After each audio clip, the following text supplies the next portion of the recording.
Cumprimento os irmãos com a paz do Senhor Jesus Cristo. Quero trazer aqui a lição do dia 22, domingo, que tem um título aqui, O Filho e o Espírito Santo, a lição 12. Nós temos o texto áureo que está em Lucas capítulo 1, versículo 35, que diz assim: E respondendo o anjo, disse-lhe: Descerá sobre ti o Espírito Santo e a virtude do Altíssimo, e te cobrirá com a sua sombra, pelo que também o Santo que em ti há de nascer será chamado Filho de Deus. Nós temos a verdade prática, o Filho de Deus cumpriu seu ministério em plena dependência do Espírito, revelando que a obra redentora e trinitária, o Pai envia, o Filho obedece e o Espírito Santo capacita. A leitura diária, os alunos devem ler, e a leitura em classe está em Lucas capítulo 1, a partir do versículo 26 ao 38. Nós temos aqui hino sugerido para o domingo, da harpa cristã, é o hino 25, o hino 154 e o hino 401. A introdução do plano de aula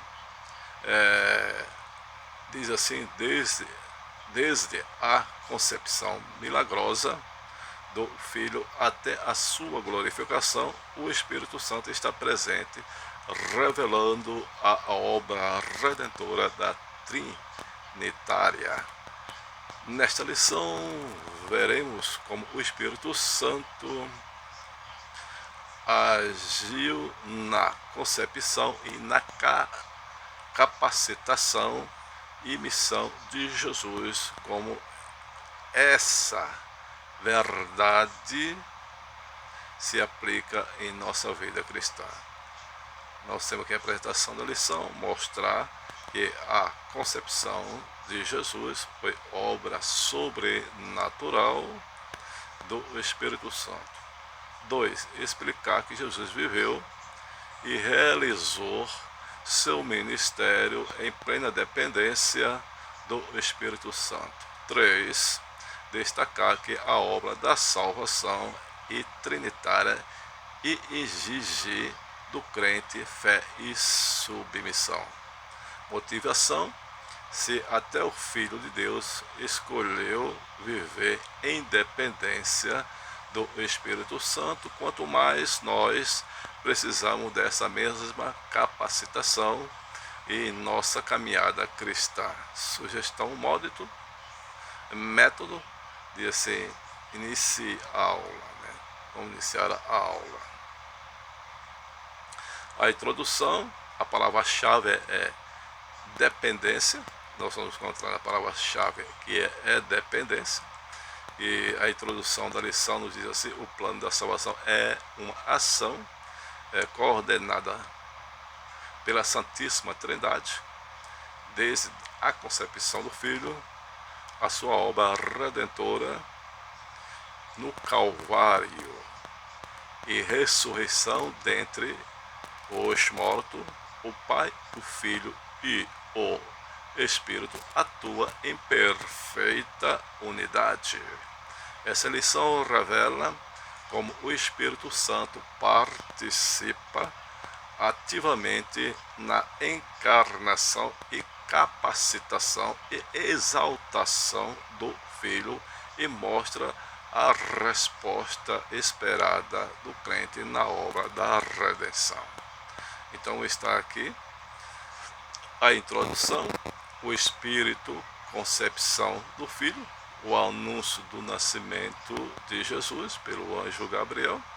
Está escrito lá em Lucas capítulo 1, você vai ler o versículo 26, versículo 27 e o versículo 31, parte A, e parte B, versículo 32, 34 e 37.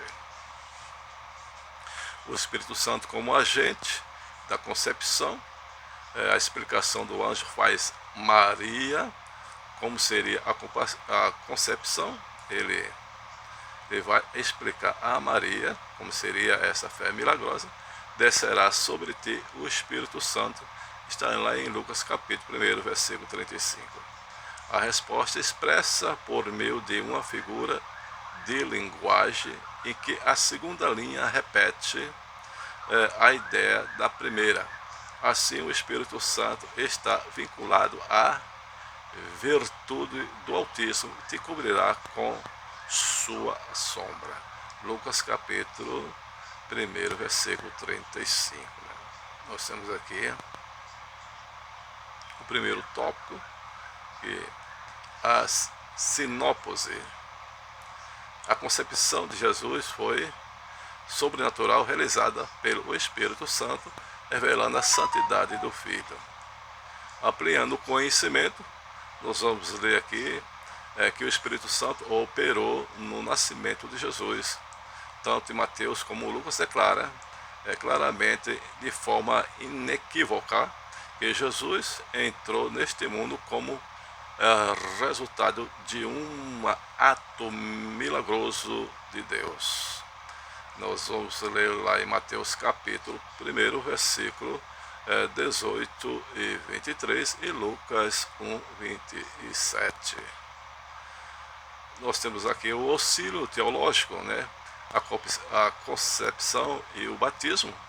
Jesus está em profundo relacionamento com a terceira pessoa da Trindade. Já de início, o Espírito Santo leva o efeito da concepção de Jesus no ventre de Maria. O Espírito Santo veio sobre Jesus no batismo.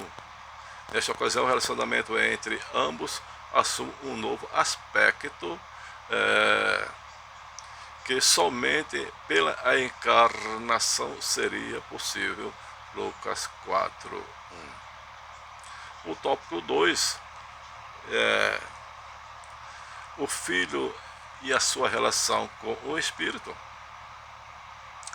Diz assim que o Filho e o Verbo feito carne, ao assegurar que o Verbo se fez carne, a Escritura revela o mistério do Filho em João capítulo 1, versículo 14. Maria, pois ele é eterno, porém o Verbo não começou a existir em Maria, pois ele é eterno, anterior à criação, igual com o Pai e o Espírito Santo. João capítulo 1, do 1 ao 3. O Verbo assumiu a natureza humana sem deixar de ser Deus. Gálatas 4, 4. Nós vamos aqui no ente 3 do tópico 2, que o Filho e o poder do Espírito Santo, como observa o ministério de Jesus, foi marcado pela dependência do Espírito. Nós vamos ter aqui no tópico 3 que a Trindade e a missão redentora. O Pai envia o Filho e o Espírito Santo. O Pai envia o Filho e o Espírito Santo. A salvação é a iniciativa do Pai. Ele é a fonte de todo o propósito redentor. João 3,16. O Pai envia o Filho ao mundo não apenas como mensageiro, mas como oferta viva. Gálatas 4, versículo 4 e 5. O Filho, o Verbo eterno, assume a carne para cumprir perfeitamente a lei e tomar sobre si a condenação do pecado. 2 Coríntios capítulo 5, verso 21. O Espírito Santo, por sua vez, não é agente passivo, mas ativo desde o princípio. Ele concebe o Filho no ventre de Maria, Lucas capítulo 1, versículo 35, acompanhou em cada passo o seu ministério. Atos 10, 38. Aplica os méritos da redenção nos corações dos crentes, segundo Coríntios 2:10. Essa cooperação revela a atuação da Trindade no plano da salvação. O Pai decreta, o Filho executa e o Espírito Santo aplica. 1 Pedro, capítulo 1, versículo 2. A redenção é tanto uma expressão de amor da Trinitário em missão. 1 João 4:9. O Espírito Santo revela e exalta o Filho. Nós temos aqui o auxílio teológico, Jesus e a obra do Espírito Santo. Jesus é a figura-chave no derramamento do Espírito Santo, depois de elevar o efeito à redenção mediante a cruz e a ressurreição.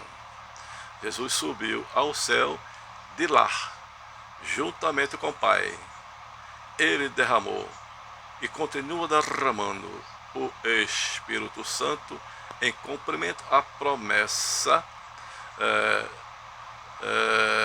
profética de Joel, capítulo 2, versículo 28 e 29. Nós vamos ter aqui no tópico 3, que é a Trindade e a missão redentora dessa lição. O Pai enviou o Filho e o Espírito Santo, que é o tópico 3, né, que acabamos de ler. Nós vemos aqui também no tópico, na introdução, tópico 1, nós temos aqui no tópico 2, lembra aqui que o Filho e a sua revelação com o Espírito Santo, e no tópico 3, a Trindade e a missão redentora. Nós vamos ter aqui a fé e a missão do crente. Vamos passar pela fé e a missão do crente no tópico 3, ente 3.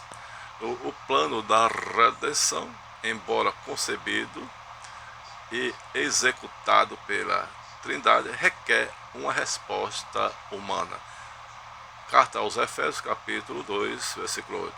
Não somos agente de redenção, mas somos seus recipientes e participação, segundo Coríntios capítulo 5, verso 18. Maria ouve a mensagem do anjo sobre a concepção milagrosa, mesmo sem entender plenamente, submeteu-se com a fé. Lucas 1:38. Sua resposta é exemplo profundo da postura que todo crente deve assumir diante da obra trinitária, isto é, confiar com humildade e entregar totalmente, como está escrito em Salmo 37, versículo 5.